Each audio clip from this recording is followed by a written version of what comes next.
Halo teman-teman semuanya, kami kelompok 7 yang beranggotakan Yosia Kristi, Bagus Septianto, Benediktus Oka, Malta Puspita Jayanti, Tasya Natania, dan Ernawati Triunitasi Daily. Kami akan mempresentasikan materi fungsi penggerak dan koordinasi. Adapun materi yang akan kami sampaikan, yang pertama pengertian penggerakan, perintah, motivasi, dinamika kelompok, pengertian koordinasi, dan prosedur koordinasi. Dengan adanya video ini, semoga teman-teman dapat memahami materi ini lebih mudah. Untuk materi pertama akan dijelaskan oleh teman saya.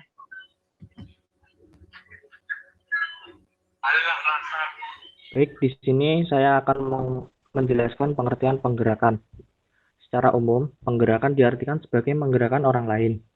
Penggerakan pada hakikatnya merupakan suatu usaha dan dapat bekerja untuk mencapai tujuan yang telah ditetapkan secara efektif dan efisien. Sedangkan definisi penggerakan berbeda menurut beberapa ahli. Seperti yang pertama, menurut George R. Terry, penggerakan adalah menempatkan semua anggota daripada kelompok agar kerja secara sadar untuk mencapai suatu tujuan yang telah ditetapkan sesuai dengan perencanaan dan pola organisasi. Kedua, menurut Profesor Dr. Mr. S. Prajudi Atmosudiryo, penggerakan adalah pengaktifan daripada orang-orang sesuai dengan rencana-rencana dan pola organisasi yang telah ditetapkan. Yang ketiga, menurut Profesor Dr. Haji Arifin Abdurrahman MPA, penggerakan adalah kegiatan manajemen untuk membuat orang-orang lain suka dan dapat bekerja. Yang keempat, menurut Cons dan O'Donnell, penggerakan merupakan hubungan antara aspek-aspek individual yang timbul oleh adanya pengaturan terhadap bawahan untuk dapat dimengerti dan pembagian pekerjaan yang efektif dan efisien untuk tujuan perusahaan yang nyata. Dari pengertian dari beberapa tokoh di atas dapat disimpulkan, dengan kata lain, actuating atau penggerakan adalah suatu usaha yang dilakukan untuk mencapai tujuan perusahaan dengan berpedoman pada perencanaan atau planning dan usaha pengorganisasian. Next.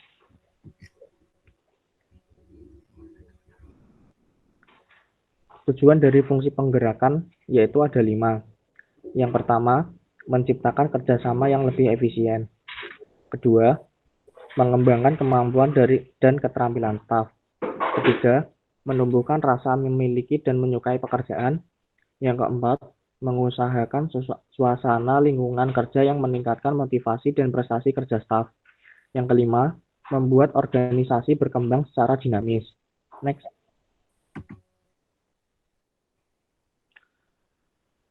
Setelah itu, ada tindakan penggerakan dibagi dalam 3 tahap, yaitu tahap pertama, memberikan semangat, motivasi, inspirasi atau dorongan, sehingga timbul kesadaran dan kemauan para petugas untuk bekerja dengan baik. Tindakan ini juga disebut motivating. Kedua, pemberian bimbingan melalui contoh-contoh tindakan atau teladan. Tindakan ini juga disebut directing yang meliputi beberapa tindakan, seperti pengambilan keputusan, mengadakan komunikasi antara pimpinan dan staf, memilih orang-orang yang menjadi anggota kelompok dan memperbaiki sikap, pengetahuan maupun keterampilan staf. Yang ketiga, pengarahan atau directing atau commanding yang dilakukan dengan memberikan petunjuk-petunjuk yang benar, jelas, dan tegas. Segala saran-saran atau instruksi kepada staf dalam pelaksanaan tugas harus diberikan dengan jelas agar terlaksana dengan baik, terarah, kemudian kepada tujuan yang telah ditetapkan. Next. Nah, pada kesempatan kali ini saya akan menjelaskan tentang perintah. Apa itu perintah? Perintah merupakan permintaan dari pimpinan kepada orang yang berada di bawahnya untuk melakukan atau mengulang suatu kegiatan tertentu pada keadaan tertentu. Jadi perintah itu berasal dari atasan dan ditunjukkan kepada para bawahan. Atau dapat dikatakan bahwa arus perintah ini mengalir dari atas ke bawah. Tujuan utama dari pemberian perintah oleh atasan kepada bawahan ini adalah untuk mengkoordinasi kegiatan bawahan agar kegiatan masing-masing bawahan yang beraneka ragam itu dapat terkoordinir kepada suatu arah, yaitu arah tujuan perusahaan. Nah, menurut George R. Terry dalam prinsip-prinsip manajemen, Perintah dinyatakan secara informal. Perintah-perintah tersebut dapat berupa lisan atau tulisan. Hal itu tergantung dari tingkat kepercayaan antara pemberi perintah dan penerimanya. Kedua, hubungan tatap muka dalam organisasi dan keperluan akan dokumen untuk referensi di masa yang akan datang. Jenis perintah berupa lisan apabila 1. Tugas yang diperintahkan itu merupakan tugas yang sederhana. 2. Dalam keadaan darurat. Keadaan yang dipergunakan dalam pemberian perintah yang berupa lisan juga dalam hal sebagai berikut. Yang pertama, bawahan yang diberi perintah sudah pernah mengerjakan perintah. Kedua, perintah itu dapat selesai dalam waktu singkat. Yang ketiga, apabila dalam mengerjakan tugas itu ada kekeliruan, tidak akan membawa akibat yang besar. Yang keempat, apabila bawahan yang diperintah adalah buta huruf. Meskipun pemakaian perintah lisan itu adalah terbatas, tetapi harus dinyatakan bahwa perintah lisan mengandung beberapa sifat kelebihan sebagai berikut. Yang pertama, tidak membutuhkan banyak waktu untuk mempersiapkannya. Yang kedua, mempunyai kemungkinan untuk menjelaskan hal-hal yang kurang jelas. Yang ketiga, dapat dipergunakan kepada orang banyak. Selain itu, perintah lisan juga memiliki kekurangan. Kekurangan yang utama dari perintah lisan adalah bahwa dia tidak begitu dipersiapkan atau direncanakan. Tambahan pula, perintah lisan itu terlalu fleksibel. Adapun perintah tertulis dapat diberikan dalam hal-hal sebagai berikut. Yang pertama, pada pekerjaan yang ruwet memerlukan keterangan detail, angka pasti yang teliti. Yang kedua, bila pegawai yang diperintah berada di tempat lain. Yang ketiga, jika pegawai yang diperintah memiliki keterbatasan dalam mengingat atau pelupa. Yang keempat, jika tugas yang diperintah itu berlangsung dari suatu bagian ke bagian lain. Yang terakhir, jika dalam pelaksanaan perintah itu, kesalahan yang terjadi dapat menimbulkan akibat yang besar. Kelebihan dari perintah tertulis adalah perintah tertulis dapat mudah diperiksa guna memelihara kebenaran. Yang kedua, adanya perintah tertulis menyebabkan orang yang menerima perintah mengetahui benar tanggung jawabnya. Yang ketiga, perintah tertulis merupakan cara terbaik untuk menjamin persamaan dan keserupaan pelaksanaan di seluruh unsur organisasi. Kekurangan dari perintah tertulis yakni memakan waktu, menelan biaya, dan mengandung infleksibilitas. Nah, pemberian perintah dapat digolongkan berdasarkan macam-macam situasi maupun penerima perintah, yaitu sebagai berikut. Jenis demand, diberikan dalam keadaan darurat atau luar biasa. Dalam keadaan yang normal, pemberian perintah semacam ini hanya akan menimbulkan suasana yang tegang. Yang kedua, jenis request, sering diberikan dalam situasi kerja normal. Perintah semacam ini akan lebih berhasil jika diberikan kepada pegawai-pegawai yang berpengalaman. Yang ketiga adalah jenis suggestion. Kerap kali diberikan untuk mendorong timbulnya inisiatif pula dalam hal kita menghadapi pegawai-pegawai yang kompeten dan pegawai-pegawai yang segera mau menerima tanggung jawab. Yang keempat, jenis volunteer. Sering diberikan untuk tugas-tugas di mana pegawai-pegawai biasanya enggan untuk melaksanakannya. Perintah memiliki prinsip-prinsip, yaitu yang pertama, perintah harus jelas. Suatu perintah dapat dikatakan jelas jika perintah tersebut memenuhi 5W1H, yaitu apa? Perintah itu harus mengandung penjelasan apa yang harus dilakukan dengan kata-kata yang mudah dimengerti. Yang kedua, mengapa? Suatu perintah harus mengandung pemberian alasan. Lalu siapa? Perintah itu haruslah diberikan kepada orang yang tepat. Lalu kapan? Yaitu perintah harus jelas tentang kapan perintah itu harus dilakukan. Kemudian di mana? Pemberian penjelasan tentang di mana bahan dan alat ditemukan, di mana tugas harus dikerjakan. Lalu bagaimana? Tugas yang diberikan harus sejelas-jelasnya sehingga penerima perintah menerima fakta-fakta yang cukup untuk melakukan tugas-tugas yang telah diserahkan. Yang kedua adalah pemberian perintah diberikan satu persatu. Nah, banyak kesalahan yang terjadi dari pemberian perintah yang terlalu banyak pada suatu saat yang sama. Perintah yang terlalu banyak diberikan pada waktu yang sama memberikan kesan yang tidak baik bagi penerima perintah. Akan lebih tepat jika perintah tersebut diberikan satu persatu. Yang ketiga, perintah harus positif. Kesalahan yang sering terjadi yaitu akibat dari pemberian perintah yang negatif. Memberikan perintah dengan memulai kata jangan dapat menimbulkan salah pengertian bagi penerima perintah tersebut. Dalam memberikan perintah, sebaiknya tidak menggunakan perintah yang negatif. Yang keempat, perintah harus diberikan kepada orang yang tepat. Nah, perintah haruslah diberikan kepada orang yang tepat, bukan saja tergantung pada pengetahuan dan pengalamannya saja, tetapi juga pada kecukupan waktu serta peralatan yang tersedia untuk menyelesaikan tugas tersebut. Kecukupan waktu harus dihubungkan kepada tugas yang sudah diberikan sebelumnya. Yang kelima, perintah harus erat dengan motivasi. Maksudnya, setelah orang bekerja pada umumnya mendapatkan balas jasa yang bersifat material, tetapi bila mana motivasi hanya bersifat material saja, maka ada kecenderungan kendornya semangat kerja petugas. Motivasi haruslah didapat oleh seorang petugas agar ia mau mencurahkan tenaganya kepada pelaksanaan pekerjaannya. Dan terakhir, perintah suatu aspek komunikasi. Perintah adalah salah satu alat berkomunikasi dengan seorang pemimpin kepada bawahannya. Sebagai alat berkomunikasi, maka pemimpin harus sanggup menyusun perintah sedemikian rupa agar berkenaan dengan di hati bawahannya dan ia mau mengerjakannya. Meskipun tugas pemberian perintah adalah tugas atasan, namun perintah itu tidak boleh sewenang-wenang. Perintah tidak boleh sekedar menunjukkan kekuasaannya saja.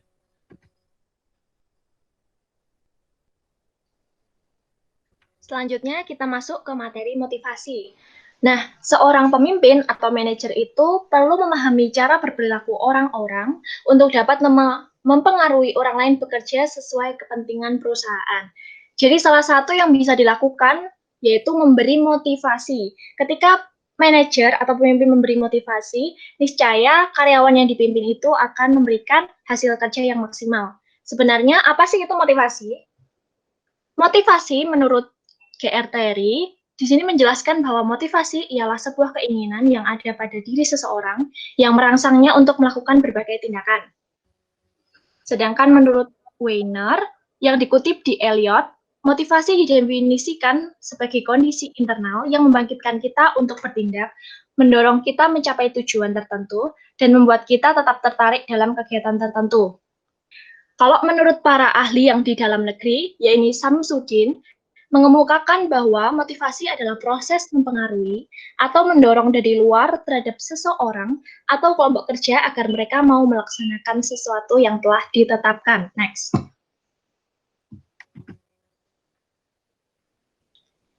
Nah, tujuan motivasi sendiri, menurut Malayu SP Hasibuan adalah sebagai berikut. A. Meningkatkan moral dan kepuasan kerja karyawan. B. Meningkatkan produktivitas kerja karyawan. C. Mempertahankan kestabilan karyawan. D. Meningkatkan kedisiplinan karyawan. E. Menciptakan suasana dan hubungan kerja yang baik. F. Meningkatkan loyalitas, kreativitas, dan partisipasi karyawan. G. Meningkatkan kesejahteraan karyawan. H. Mempertinggi rasa tanggung jawab karyawan terhadap tugas-tugasnya. I. Meningkatkan efisiensi penggunaan alat-alat dan bahan baku. Seperti yang kita dan saya udah bacakan tentunya, di sini positif-positif semua ya teman-teman. Jadi sebenarnya motivasi itu pada hakikatnya untuk mendorong seseorang itu agar bisa mengeluarkan apa yang ada dalam dirinya, sehingga yang dihasilkan itu adalah hal yang positif. Kalau dalam perusahaan tentunya ini lebih sering diberikan manajer, pemimpin pada para bawahannya. Oke, next. Sekarang kita masuk ke jenis-jenis motivasi. Ada dua yang akan saya jelaskan. Yang pertama, motivasi ini digolongkan menjadi dua macam, yaitu sebagai berikut. A. Motivasi internal.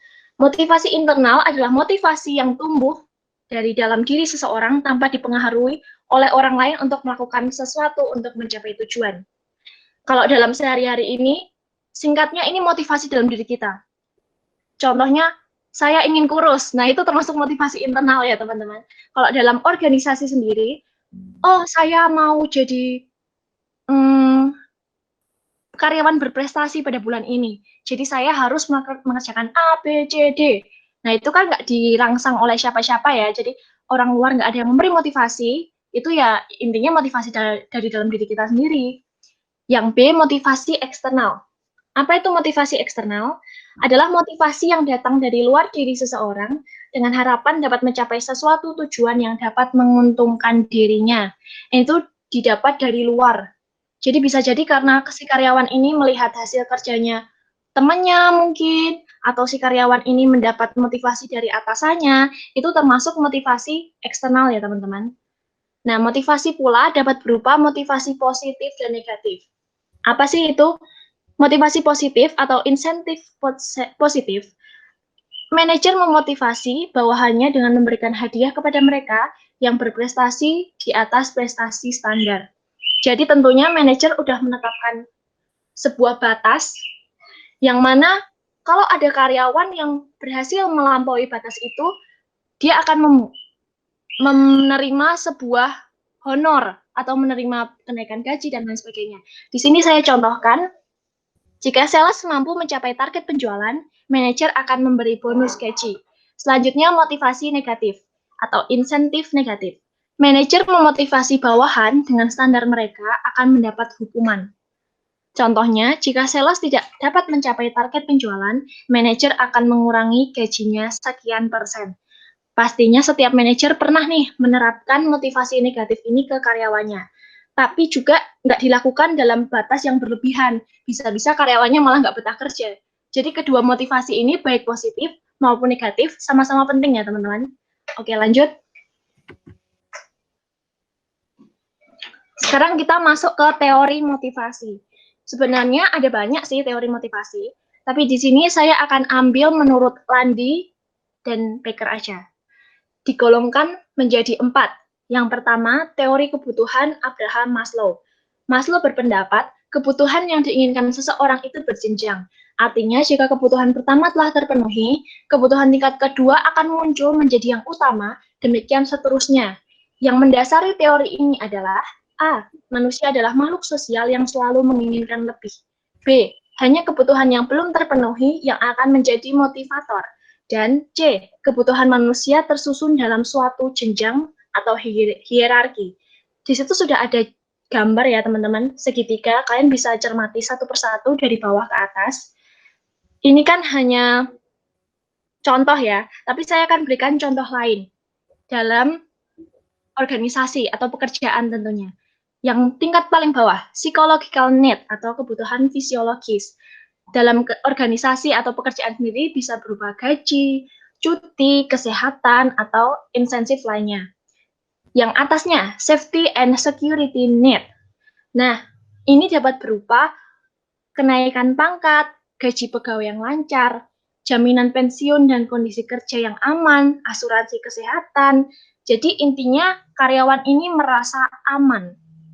Dan yang atasnya, segitiga sosial atau affiliation or acceptance needs or belongingness. Ini berupa kelompok kerja atau tim, kegiatan olahraga dan kesenian, pertemuan keluarga antar pegawai, tabungan pegawai, dan lain sebagainya. Selanjutnya yang tingkat teratas lagi ada penghargaan atau esteem or status need. Ini bisa kita ketahui sebagai prestis ya teman-teman.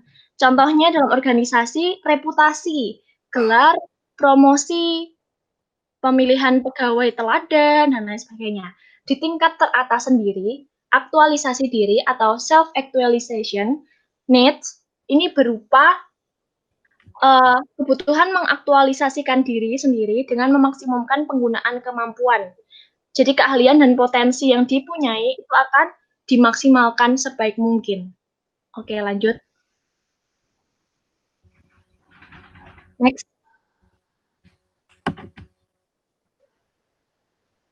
Kita beralih ke teori kedua. digagas oleh J. Stacy Adam. Di sini ada 3 hal yang menjadi poin utama. Yang pertama, input. Input adalah semua nilai yang diterima karyawan yang dapat menunjang pelaksanaan kerja.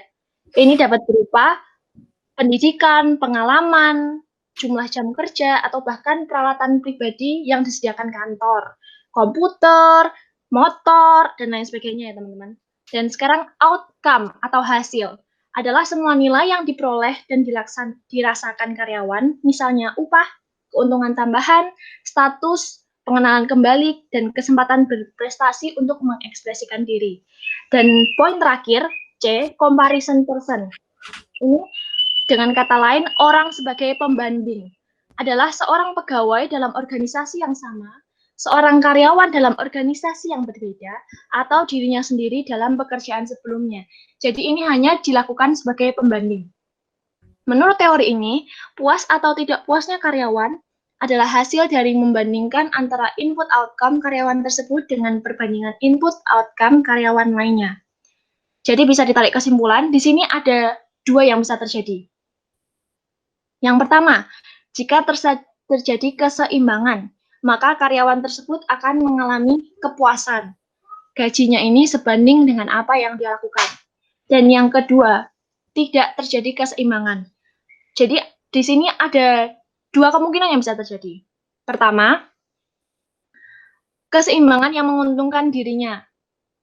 Dan kedua, keseimbangan yang menguntungkan karyawan lain yang menjadi pembanding. Misal, si A dan si B itu melakukan hasil yang sama, tapi di 2 perusahaan yang berbeda. Hasilnya sama, yang dikerjakan sama, posisinya sama, tapi gajinya beda. Nah, ini yang bisa jadi teori keadilan ya. Maka kalau si B hasilnya lebih gede, pasti si A membandingkan, loh kok si B gajinya lebih besar daripada saya, padahal apa yang kami lakukan sama. Kurang lebih seperti itu. Oke, next. 3. Teori ekspektansi digagas oleh Viktor Fromm. Ini juga ada 3. A. Harapan, ekspektansi adalah suatu kesempatan yang diberikan akan terjadi karena perilaku. B. Nilai atau valence adalah akibat dari perilaku tertentu mempunyai nilai atau martabat tertentu bagi setiap individu yang bersangkutan. C. Pertautan atau instrumentality adalah persepsi dari individu bahwa hasil adalah yang utama. Nah, ekspektansi sendiri merupakan suatu yang ada dalam diri individu yang terjadi karena adanya keinginan untuk mencapai hasil sesuai dengan tujuan. Dalam teori ini disebutkan bahwa seseorang akan memaksimalkan usaha dan meminimalkan segala yang menghalangi pencapaian hasil maksimal. Lebih mudahnya dipahami, ini adalah sebuah ekspektasi seorang karyawan dalam bekerja. Jadi, saya beri contoh ya teman-teman, contoh langsung konkret dalam masyarakat. Di sini, seorang karyawan atau buruh pabrik gini ya, buruh pabrik ini dia udah bekerja keras, dia udah mati-matian, dia udah merasa baik dalam pekerjaannya, tapi dia mendapat PHK. PHK tanpa alasan yang jelas gitu ya. Nah, di sini pasti dong si karyawan ini dia akan memiliki persepsi bahwa aduh saya udah bekerja keras, tapi kok hasil nggak sesuai ya. Jadi motivasinya pun akan rendah dalam melakukan pekerjaannya. Beda ketika contoh kedua ya teman-teman, dia ini udah melakukan pekerjaannya dengan baik dan dia tuh berangan-angan, oh aku pasti akan mendapatkan karyawan teladan bulan ini. Dan benar, karena kerjanya ini baik, didukung motivasi yang sangat kuat itu, akhirnya dia bisa memperoleh gelar karyawan teladan itu. Jadi tergantung bagaimana karyawan ini berekspektasi tentang apa yang mau dia raih, dan manajernya atau pemimpinnya memberi respon terhadap motivasi karyawan ini. Lanjut, next. Teori terakhir. Teori penetapan tujuan yang digagas oleh Edwin Locke. Seseorang akan memiliki motivasi tinggi apabila memiliki tujuan yang jelas, sehingga muncul yang namanya goal setting atau penetapan tujuan. Ini mungkin udah bisa langsung teman-teman pahami ya. Intinya, karyawan ini akan punya ambisi atau dia sudah menetapkan goal setting tujuan, oh aku ingin mencapai manajer gitu misalnya. Dari bawah ini pasti dia pengen jadi manajer. Itu udah termasuk motivasi. Bisa dari dalam, internal, atau dari luar, eksternal. Nah, metode pemberian motivasi sendiri menurut SPH Sibuan ini dapat dilakukan dengan motivasi langsung atau direct motivation. Motivasi ini dapat berupa material atau non-material, diberikan secara langsung pada karyawan untuk memenuhi kebutuhan serta kepuasannya. Sifatnya khusus, contohnya seperti pujian, penghargaan, tunjangan hari raya, bonus, atau bintang jasa. Sementara motivasi yang tidak langsung, ini merupakan fasilitas. Jadi berupa fasilitas untuk mendukung serta menunjang gairah kerja atau kelancaran tugas. Misalnya aja ruangan kerja yang nyaman, suasana pekerjaan yang serasi, dan lain sebagainya. Berdasarkan artikel yang saya baca ya teman-teman, perusahaan Google ini sudah menerapkan kedua-dua motivasi ini. Ini makanya kita bisa tahu Google itu kan termasuk salah satu perusahaan yang kuat ya, bahkan bisa dibilang salah satu perusahaan yang kuat lintas dunia gitu. Nah, kuatnya perusahaan Google itu nggak lepas dari adanya motivasi yang baik diberikan dari manajer, pemimpin kepada para karyawannya. Jadi ini adalah salah satu elemen penggerak atau koordinasi yang sangat penting menurut saya. Untuk pemberian motivasi yang efektif sendiri, ini bisa dilakukan ketika waktu memberikan tugas kepada bawahan, waktu mengecek bawahan, waktu memberikan pengarahan untuk suatu tugas, atau waktu pimpinan melakukan percakapan ringan dengan karyawannya secara spontan dan santai. Dan materi terakhir, di sini menurunnya sebuah motivasi. Sebuah motivasi itu juga bisa turun apabila hal-hal yang akan saya jelaskan ini terpenuhi. A. Kebutuhan yang sudah dipenuhi bukan lagi menjadi sebuah motivator perilaku. Contohnya saja, A. Bekerja di perusahaan untuk bisa membeli rumah.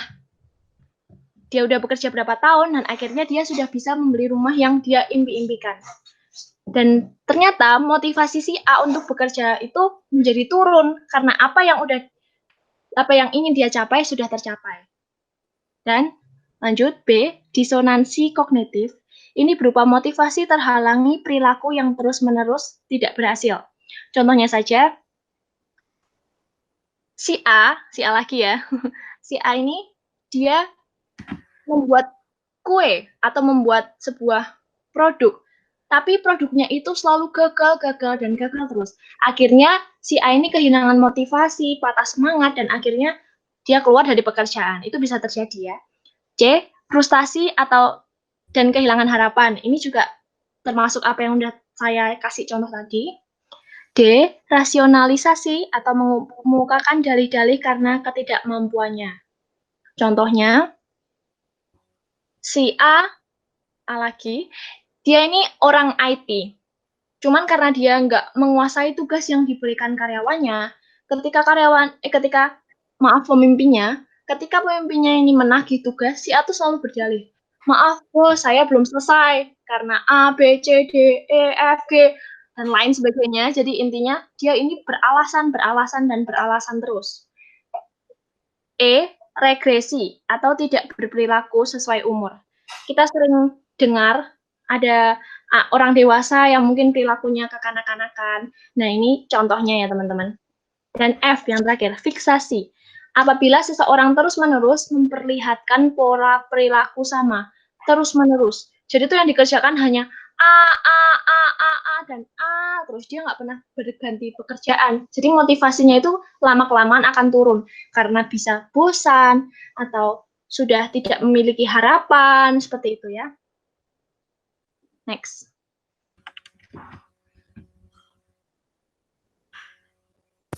Nah, baik, sekarang kita masuk pada materi selanjutnya, yaitu materi dinamika kelompok. Nah, materi dinamika kelompok ini sangat memiliki pengaruh terhadap individu dengan orang lain atau dalam suatu kelompok dalam mencapai suatu tujuan. Nah, di dalam dinamika kelompok ini, kita akan bahas satu persatu. Dinamika kelompok berasal dari dua kata tentunya, dinamika dan kelompok. Dinamika ini berasal dari kata dynamics dan atau berasal dari bahasa Yunani yang artinya kekuatan.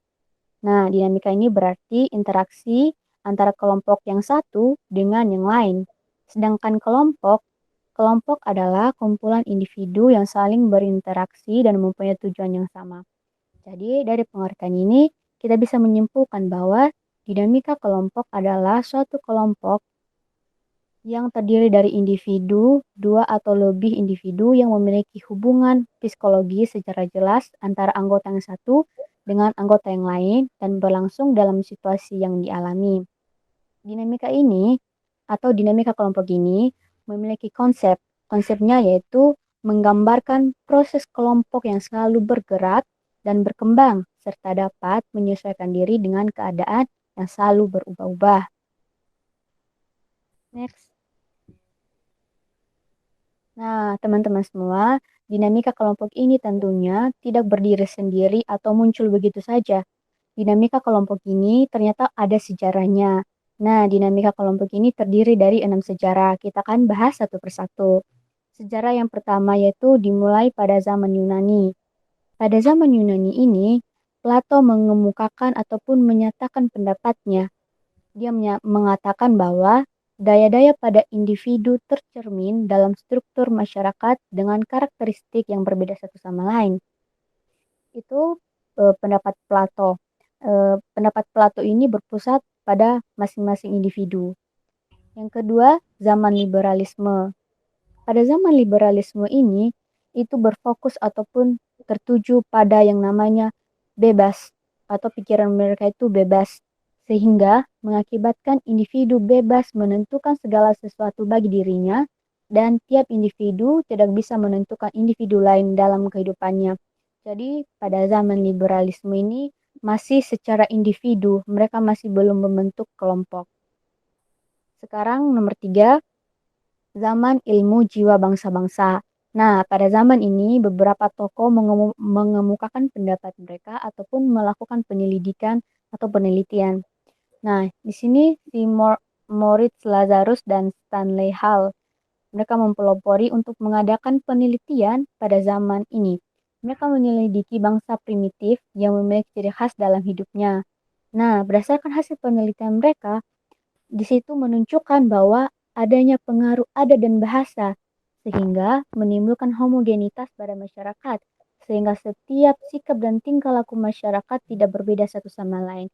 Artinya, ketika ada sesuatu hal kebiasaan dalam suatu kelompok, maka kelompok tersebut akan memiliki tingkah laku yang serasi ataupun kesatu paduan. Oke, selanjutnya. Yang keempat, ada zaman gerakan massa. Nah, pada zaman ini adanya bentuk pemerintahan autokrasi serta penekanannya yang begitu kuat, sehingga membuat masyarakat ingin menunjukkan pergolakan untuk membebaskan diri. Nah, teman-teman, pada masa ini ataupun pada zaman ini, gerakan ini mereka ingin memiliki kebebasan. Nah, sehingga seorang tokoh Gustav Le Bon melakukan penyelidikan. Nah, berdasarkan hasil penyelidikannya, ia menyatakan bahwa dengan adanya gerakan massa, maka akan mengakibatkan setiap individu yang terlibat kehilangan kontrol terhadap diri mereka. Nah, sehingga melalui gerakan massa ini akan mendorong tiap individu untuk memberanikan diri untuk menyampaikan apa yang mereka butuhkan ataupun apa masalah mereka. Dan tentunya dalam gerakan massa ini dipimpin oleh seorang pemimpin dan pemimpinnya ini sangat berpengaruh kepada anggotanya sehingga mereka bisa satu mengemukakan apa yang ingin mereka sampaikan. Nah, sekarang yang kelima yaitu zaman psikologi sosial. Di sini ada tokoh Edward Aros. Dia pun mengadakan penyelidikan terhadap hubungan psikis antara individu dengan lingkungannya. Nah, berdasarkan hasil penyelidikannya tersebut, di situ menunjukkan bahwa lingkungan begitu mempengaruhi situasi berkumpulnya sejumlah individu dalam waktu tertentu. Contohnya saja dalam suatu waktu ketika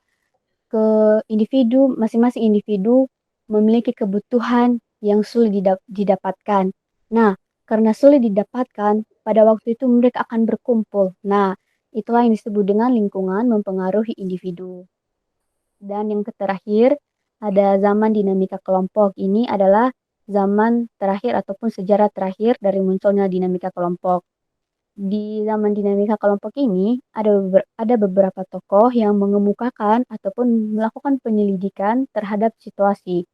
Yang pertama, di sini ada Erich Fromm. Dalam penyelidikannya di dalam buku Escape from Freedom, dia menunjukkan bahwa individu itu perlu bekerja sama dengan individu lain, sehingga timbul solidaritas dalam kehidupannya. Nah, kedua, si Toko Moreno. Dia juga mengemukakan pendapatnya. Dia mengatakan bahwa di dalam di dalam perkumpulan suatu anggota yang terdiri atau maaf, di dalam satu perkumpulan itu perlu adanya kelompok-kelompok kecil seperti keluarga, regu kerja, regu belajar, sehingga ketika kelompok tersebut bersatu, maka hubungan mereka dapat terjalin satu sama lain. Mereka bisa saling menolong satu sama lain dan sebagainya. Nah, di yang terakhir ada tokoh Kurt Lewey. Nah, dia menyimpulkan bahwa tingkah laku dipengaruhi oleh kelompok yang menjadi anggota kelompoknya. Nah, begitulah sejarah munculnya dinamika kelompok. Next. Nah, teman-teman semua, di dinamika kelompok ini terdapat dua komponen esensial yang begitu mempengaruhi dalam dinamika kelompok. Yang pertama yaitu ada ikatan atau bonding. Ini sangat mempengaruhi. Dalam suatu kelompok pasti yang namanya ada ikatan. Yang kedua ada cohesiveness atau kesatupaduan. Nah, di dalam kelompok pasti kita temui yang namanya kesatupaduan, saling bekerja sama, saling mempedulikan, keterikatan, dan sebagainya. Itulah dua komponen yang saling mempengaruhi dalam dinamika kelompok. Nah, selanjutnya teman-teman, pasti kelompok itu bukan hanya asal terbentuk begitu saja, tetapi kelompok tersebut terbentuk karena dasar-dasar tertentu. Nah, di sini ada 3 dasar yang membentuk adanya kelompok. Kita akan bahas satu persatu. Yang pertama, ada dasar psikologis. Nah, teman-teman semua, dasar psikologis ini terbentuk atas dasarnya manusia sebagai makhluk sosial, yang artinya bahwa manusia tidak bisa hidup sendiri atau menyendiri. Manusia akan selalu membutuhkan sesamanya dalam menjalani hidup maupun untuk mencapai suatu tujuan atau target-targetnya. Dan di dasar psikologis ini tentunya ada yang namanya hubungan timbal balik.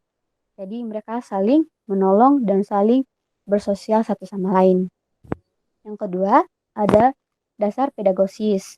Nah, di dasar pedagosis ini didasarkan dengan terbentuknya kelompok dengan tujuan agar anggota dalam kelompok taraf perkembangan mereka itu dapat ditingkatkan sehingga kepribadian seseorang itu dapat memiliki prestasi ataupun kemampuan atau kelebihan yang mungkin berbeda dari satu sama lain.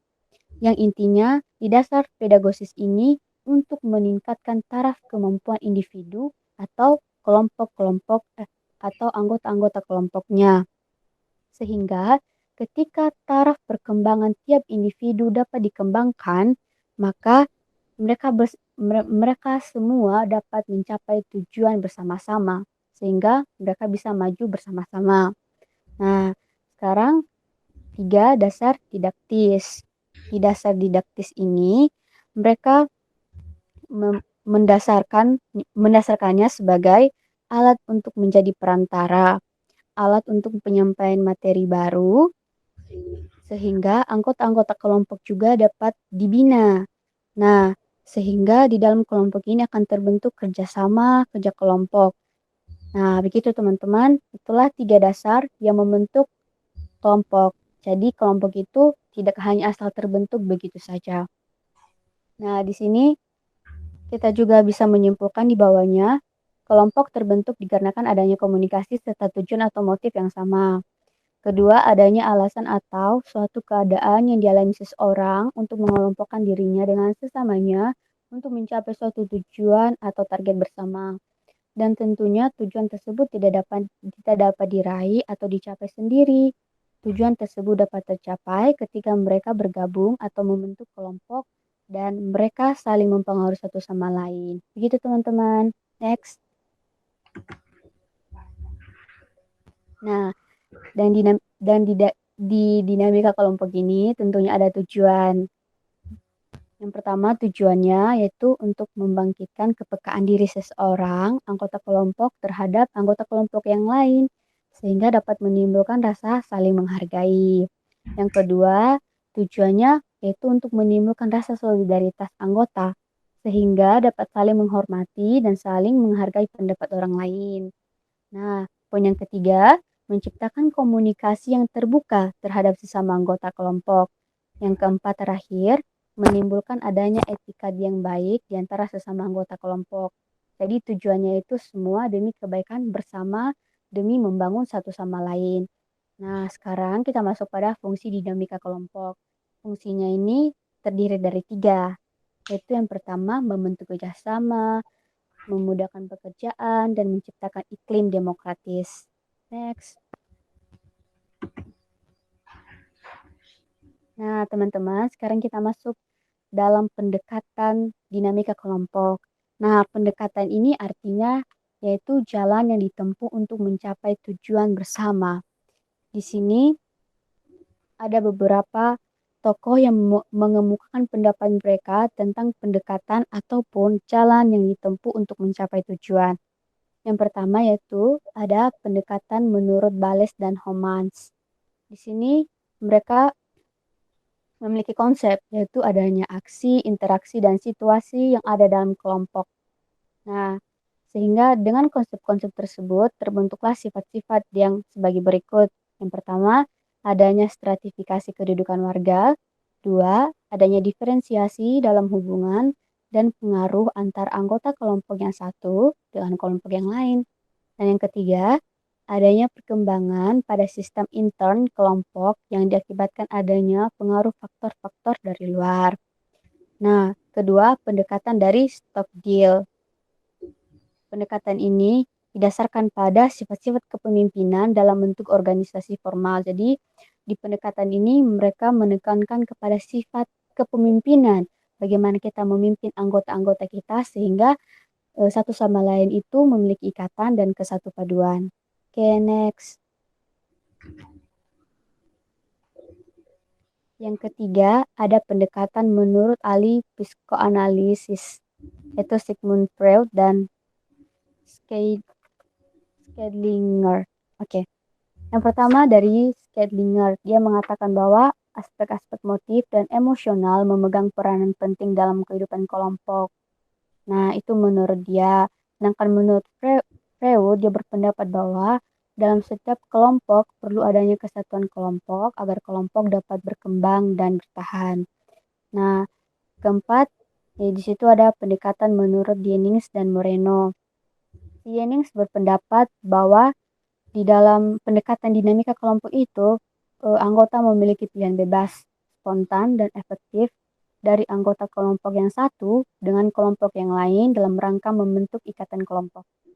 Sedangkan si Moreno, dia berpendapat bahwa di dalam pendekatan dinamika kelompok terdiri dari 2 aspek. Yang pertama aspek psyche group dan sosiogroup. Itu yang kedua. Psyche group ini yaitu kelompok yang terbentuk atas dasar suka atau tidak. Jadi kelompoknya itu terbentuk atas dasar suka atau tidak. Jadi terkadang contohnya dalam suatu kelompok ada anggota yang bergabung karena dia emang suka dan ada juga anggota yang bergabung karena emang tidak suka karena mau nggak mau ya emang harus bergabung. Nah gitu. Nah sedangkan aspek yang kedua yaitu sosiogroup.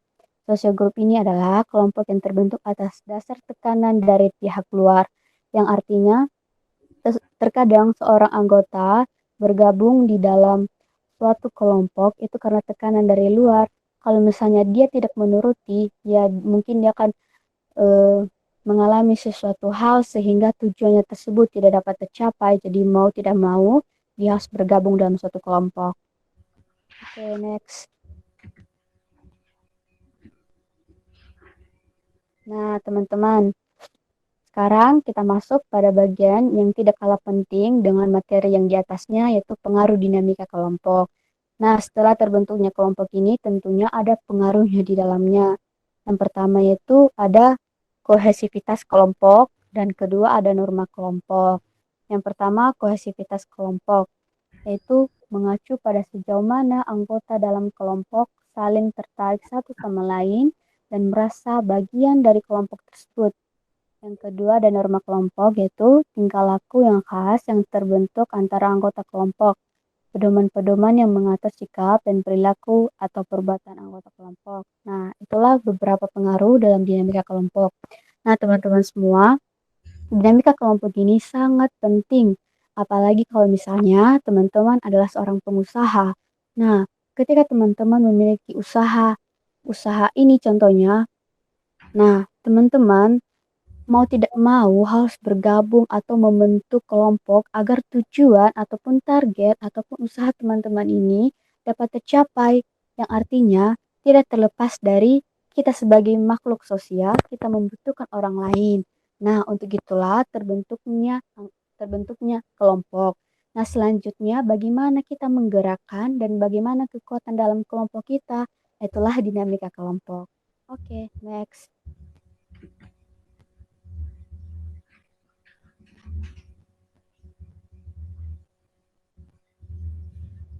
Selanjutnya adalah pengertian koordinasi. Secara umum, koordinasi merupakan upaya atau usaha untuk mengatur kepentingan organisasi. Jadi dalam kegiatan berorganisasi, kita harus aktif dalam pengaturan atau koordinasi antar anggota untuk menjalankan suatu tugas dengan tujuan tertentu. Nah, koordinasi ini sangat baik untuk kehidupan bermasyarakat ya.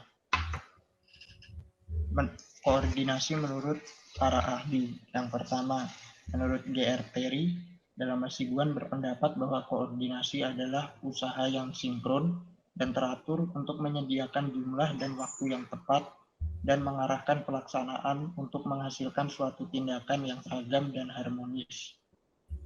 Menurut Handoko, koordinasi merupakan proses pengintegrasian tujuan-tujuan dan kegiatan pada satuan yang terpisah pada suatu organisasi untuk mencapai tujuan secara efisien dan efektif. Menurut Awaludin Jamin, diartikan sebagai usaha kerjasama antar badan, instansi, unit dalam pelaksanaan tugas tertentu, sehingga terdapat saling mengisi, saling membantu, dan melengkapi. Lalu komponen koordinasi. Yang pertama komunikasi. Komunikasi yang dibangun dalam koordinasi itu harus komunikatif, saling tanggap, dan menghargai satu sama lain. Dua, pengaturan waktu.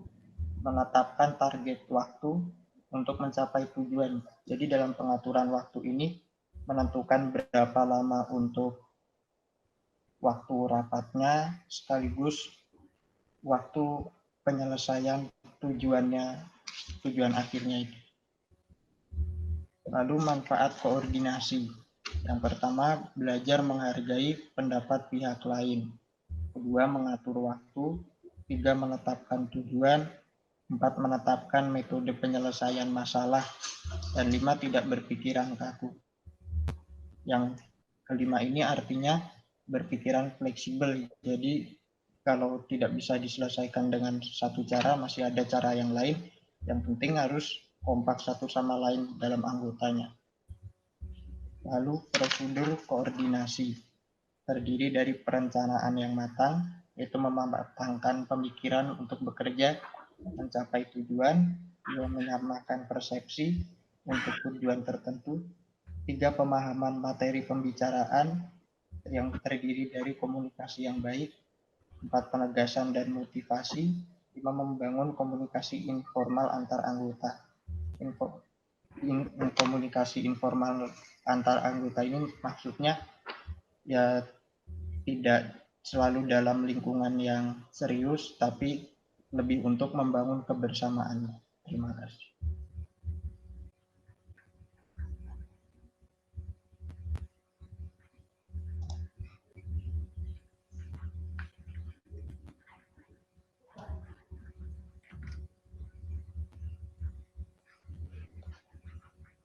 Baik, selanjutnya pada jenis-jenis koordinasi.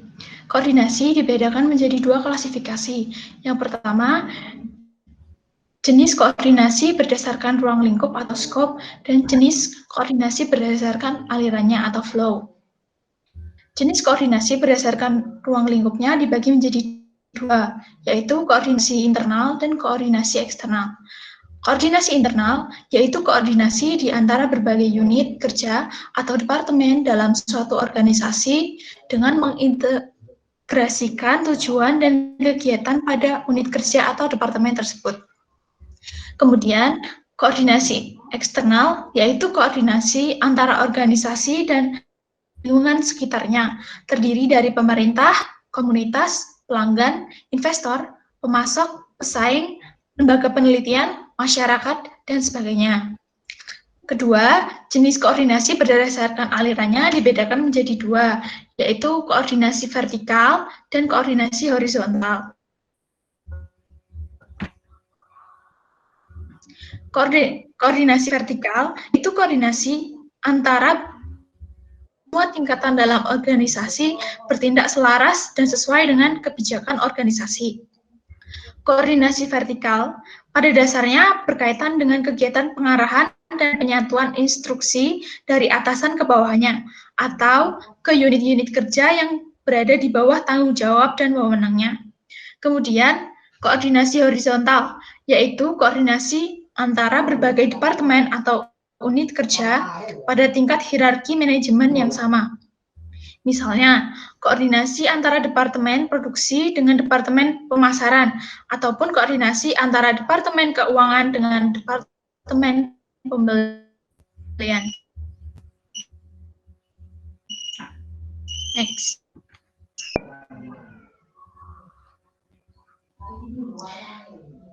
Syarat-syarat koordinasi.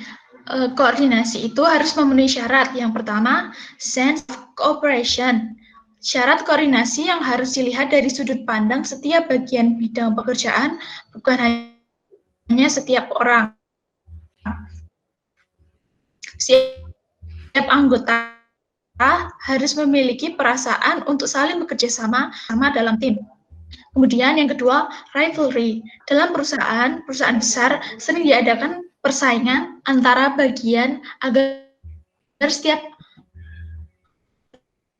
bagian tersebut berlomba-lomba untuk mencapai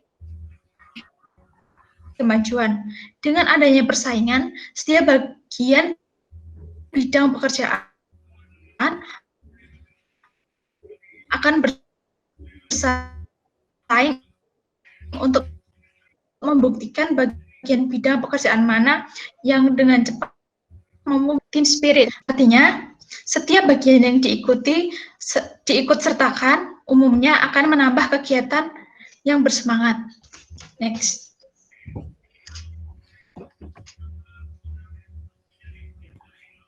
Kemudian cara-cara mengadakan koordinasi. Yang pertama, memberikan keterangan langsung dan secara bersahabat. Keterangan mengenai pekerjaan saja tidak cukup, karena tindakan-tindakan yang tepat harus diambil untuk menciptakan dan menghasilkan koordinasi yang baik. Yang kedua, mengusahakan agar pengetahuan dan penerimaan tujuan yang akan dicapai oleh anggota tidak menurut masing-masing individu. Anggota dengan tujuannya sendiri-sendiri. Tujuannya yaitu adalah tujuan bersama. Yang ketiga, mendorong para anggota untuk bertukar pikiran, mengemukakan ide, saran-saran, dan lain sebagainya. Yang keempat, mendorong para anggota untuk berpartisipasi dalam tingkat perumusan dan penciptaan sasaran. Pada poin ini sangat berkaitan dengan poin yang ketiga. Dengan ada partisipasi anggota dalam bertukar pikiran, mengemukakan pendapat dan saran, maka setiap anggota dapat ikut serta berpartisipasi dalam usulan mengenai penciptaan sasaran. Yang kelima, membuat human relation yang baik antara sesama karyawan. Dengan adanya human relation yang baik, setiap karyawan dapat saling terbuka dan saling menghargai, serta mampu bekerja sama dengan baik dengan atasan maupun sesama karyawan. Yang terakhir, manajer sering melakukan komunikasi informal dengan karyawan biasa. Hal ini dapat membangun keakraban antara atasan dengan karyawan biasa. Next.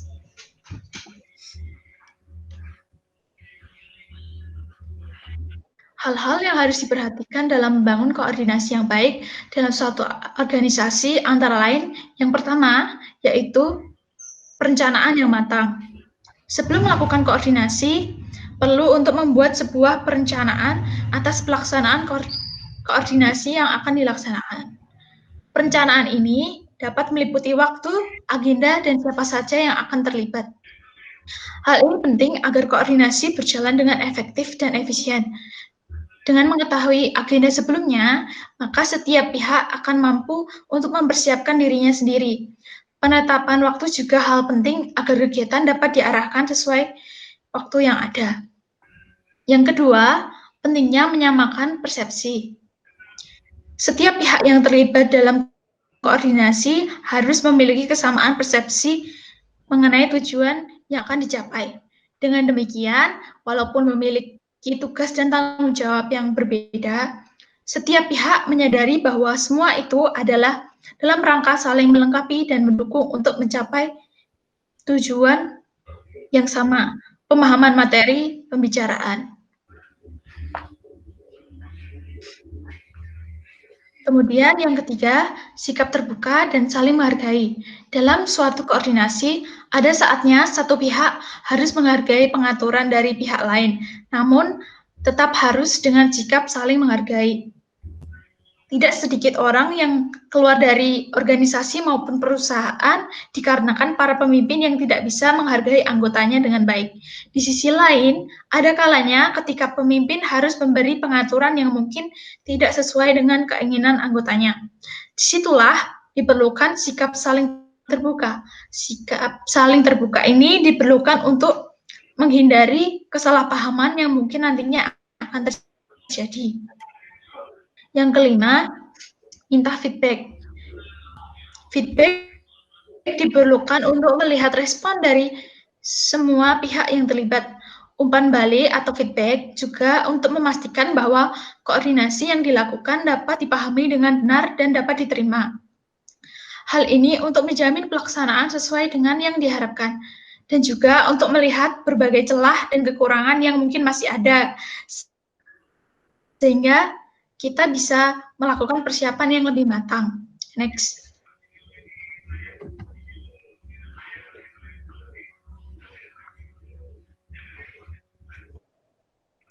Yang keenam, penegasan motivasi.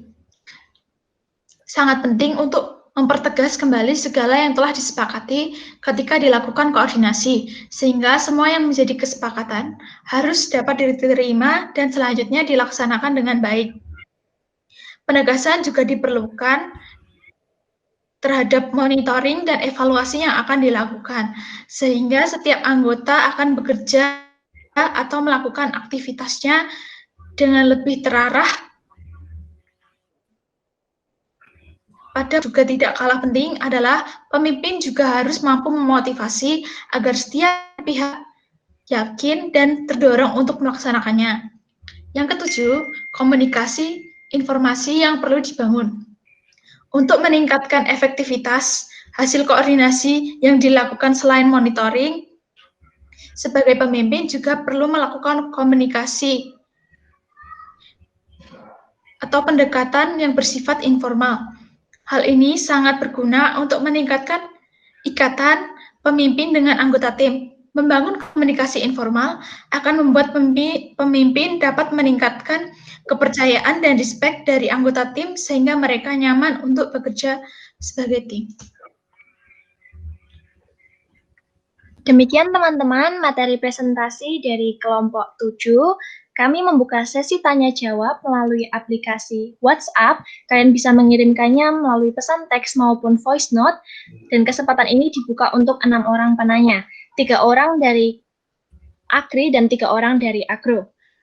Terima kasih karena sudah menyimak video kami. Mohon maaf apabila ada kekurangannya. Akhir kata, sekian dan terima kasih.